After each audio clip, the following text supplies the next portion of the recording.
कैकेयी के बुरे मुख में ये शुभ वचन कैसे लगते हैं, जैसे मगध देश में गया आदि तीर्थ। श्री रामचंद्र जी को माता कैकेयी के सब वचन ऐसे अच्छे लगे जैसे गंगा जी में जाकर जल शुभ और सुंदर हो जाता है। इतने में राजा की मूर्छा दूर हुई। उन्होंने राम का स्मरण करके राम राम कहकर फिर कर करवट ली। मंत्री ने श्री रामचंद्र जी का आना कहकर समयानुकूल विनती की।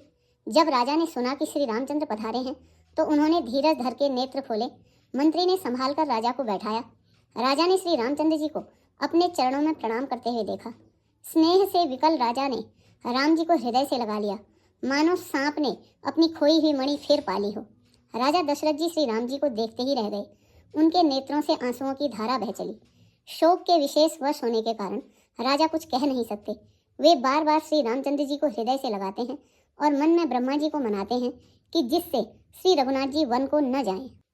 फिर महादेव जी का स्मरण करके उनसे निहोरा करते हुए कहते हैं, हे सदाशिव, आप मेरी विनती सुनिए। आप आशुतोष अर्थात शीघ्र प्रसन्न होने वाले और अवधरदानी अर्थात मुंह मांगा वर दे डालने वाले हैं। अतः मुझे अपना दीन सेवक जानकर मेरे दुख को दूर कीजिए। आप प्रेरक रूप से सबके हृदय में हैं। आप श्री रामचंद्र जी को ऐसी बुद्धि दीजिए जिससे वे मेरे वचन को त्याग कर और शील स्नेह को छोड़कर घर में ही रह जाएं। जगत में चाहे अपयश हो या सुयश नष्ट हो जाए, चाहे नया पाप होने से मैं नरक में गिरूं अथवा स्वर्ग चला जाए, पूर्व पुण्यों के फल स्वरूप मिलने वाला स्वर्ग चाहे मुझे न मिले, और भी सब प्रकार के दुसह दुख आप मुझसे सहन करा लें, पर श्री रामचंद्र जी मेरे आंखों के सामने ही रहें। राजा मन ही मन इस प्रकार विचार कर रहे हैं पर बोलते नहीं। उनका मन पीपल के पत्ते की तरह डोल रहा है। श्री रामचंद्र जी ने पिता को प्रेम के वश जानकर और यह अनुमान करके कि माता फिर कुछ कहेंगी तो पिताजी को दुख होगा, देश काल और अवसर के अनुकूल विचार कर विनीत वचन कहने लगे, हे तात, मैं कुछ कहता हूँ, यह ढिठाई करता हूँ। इस अनौचित्य को मेरी बाल्यावस्था समझकर क्षमा कीजिएगा।